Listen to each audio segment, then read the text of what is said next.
کہ آپ کے اہل و عیال میں سب سے پہلے میں آپ سے ملوں گی، اس لیے میں ہنسی تھی۔ اور آپ نے انہیں یہ بشارت بھی دی تھی کہ آپ ساری خواتین جنت کی سردار ہیں۔ دن جیسے جیسے چڑھ رہا تھا آپ پر بار بار غشی طاری ہو رہی تھی۔ سیدہ فاطمہ رضی اللہ عنہا یہ دیکھ کر بولی، ہائے میرے باپ کی بے چینی۔ آپ نے ان کے الفاظ سنے تو فرمایا، آج کے بعد تمہارا باپ کبھی بے چین نہیں ہوگا۔ پھر آپ نے حسن اور حسین رضی اللہ عنہما کو چوما، ازواج مطہرات کو بلا کر وعظ و نصیحت فرمائی۔ ادھر لمحہ بلمحہ تکلیف بڑھتی جا رہی تھی اور اس زہر کا اثر بھی ظاہر ہونا شروع ہو گیا تھا جو آپ کو خیبر میں کھلایا گیا تھا۔ چنانچہ آپ اس کی تکلیف شدت سے محسوس کر رہے تھے۔ آپ نے اس حالت میں چہرے پر ایک چادر ڈال رکھی تھی، جب سانس پھولنے لگتا تو چادر چہرے سے ہٹا دیتے۔ اس حالت میں بھی آپ نے فرمایا، یہود و نصارہ پر اللہ کی لعنت، انہوں نے اپنے انبیاء کی قبروں کو سجدہ گاہ بنایا۔ مطلب یہ تھا کہ تم ایسے کام نہ کرنا۔ آپ نے ان لمحات میں یہ وصیت بھی فرمائی، سرزمین عرب میں 2 دین باقی نہ رہنے دیے جائیں۔ یہ آخری وصیت تھی جو آپ نے لوگوں کو فرمائی۔ اس کے بعد کئی بار فرمایا، الصلاة الصلاة وما ملكت ایمانکم، نماز نماز اور تمہارے زیر دست لونڈی اور غلام، یعنی ان کا خاص خیال رکھنا۔ پھر نزا کی حالت شروع ہو گئی۔ سیدہ عائشہ رضی اللہ عنہا نے آپ کو اپنے سینے اور گلے کے درمیان سہارا دیا۔ اسی دوران میں ان کے بھائی عبد الرحمن بن ابی بکر آئے۔ ان کے پاس کھجور کی تازہ مسواک تھی۔ رسول اللہ صلی اللہ علیہ وسلم مسواک کی طرف دیکھنے لگے۔ سیدہ عائشہ صدیقہ سمجھ گئیں کہ آپ مسواک کرنا چاہتے ہیں۔ انہوں نے پوچھا، کیا آپ مسواک کرنا چاہتے ہیں؟ آپ نے سر کے اشارے سے ہاں فرمایا۔ چنانچہ انہوں نے مسواک لے کر چبائی، نرم کی اور پھر آپ نے اس کو لے لیا۔ نہایت اچھی طرح مسواک کی۔ آپ کے سامنے پیالے میں پانی تھا۔ آپ پانی میں دونوں ہاتھ ڈال کر چہرہ پونچھتے جاتے تھے اور فرماتے جاتے تھے، لا الہ الا اللہ ان للموت سکرات، اللہ کے سوا کوئی معبود نہیں، بے شک موت کے لیے سختیاں ہیں۔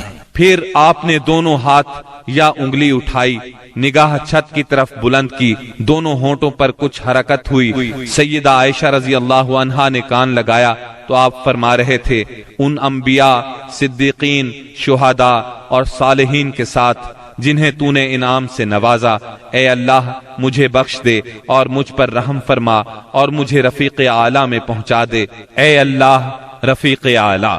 آخری فقرہ 3 بار دہرایا اور روح پرواز کر گئی، ہاتھ جھک گیا اور آپ رفیق اعلیٰ سے جا ملے۔ یہ پیر کا دن تھا، ربیع الاول کی 12 تاریخ اور ہجرت کا 11واں سال تھا۔ اس وقت نبی صلی اللہ علیہ وسلم کی عمر 63 سال 4 دن ہو چکی تھی۔ انا للہ و انا الیہ راجعون۔ اس سانحۂ عظیم کی خبر آن کی آن میں صحابہ کرام رضی اللہ عنہم میں پھیل گئی۔ دنیا ان پر تاریک ہو گئی۔ قریب تھا کہ وہ اپنے حواس کھو بیٹھتے، کیونکہ کوئی دن اس سے تابناک اور روشن نہیں تھا جس دن آپ مدینہ منورہ تشریف لائے تھے، اور کوئی دن اس دن سے زیادہ تاریک نہیں تھا جس دن آپ نے وفات پائی۔ صحابہ کرام رو رو کر اس طرح آہیں بھر رہے تھے جیسے حاجیوں کا شور برپا ہو۔ دوسری طرف سیدنا عمر رضی اللہ عنہ کی رنج اور غم سے یہ حالت تھی کہ مسجد کے صحن میں کھڑے فرما رہے تھے، رسول اللہ صلی اللہ علیہ وسلم اس وقت تک وفات نہیں پا سکتے جب تک کہ اللہ تعالی منافقین کو فنا نہ کر دے۔ آپ ان لوگوں کو قتل کرنے کی دھمکیاں دے رہے تھے جو یہ کہیں کہ آپ وفات پا گئے ہیں۔ ابو بکر صدیق رضی اللہ عنہ اس وقت وہاں موجود نہیں تھے۔ صبح کی نماز کے بعد جب انہوں نے آپ کے مرض میں کمی محسوس کی تو سخ میں واقع اپنے مکان پر چلے گئے تھے۔ جو ہی انہیں آپ کی وفات کی خبر ملی، فوراً گھوڑے پر سوار ہوئے اور اتر کر مسجد نبوی میں داخل ہوئے۔ لوگوں سے کوئی بات نہ کی، سیدھے عائشہ صدیقہ کے حجرے میں گئے، آپ کے جسد اطہر کی طرف بڑھے۔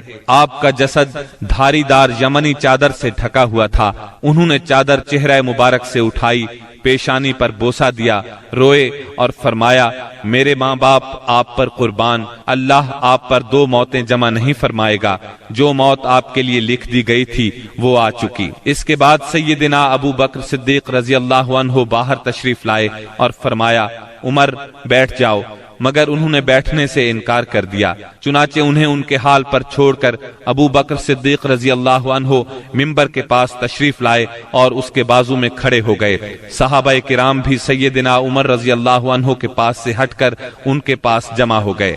سیدنا ابو بکر صدیق رضی اللہ عنہ نے فرمایا تم میں سے جو شخص محمد صلی اللہ علیہ وسلم کی پوجا کرتا تھا تو وہ جان لے کہ محمد صلی اللہ علیہ وسلم کی موت واقع ہو چکی ہے، اور تم میں سے جو شخص اللہ کی عبادت کرتا تھا تو یقیناً اللہ ہمیشہ زندہ رہنے والا ہے، کبھی نہیں مرے گا۔ پھر سیدنا ابو بکر صدیق رضی اللہ عنہ نے سورہ آل عمران کی آیت نمبر 144 تلاوت۔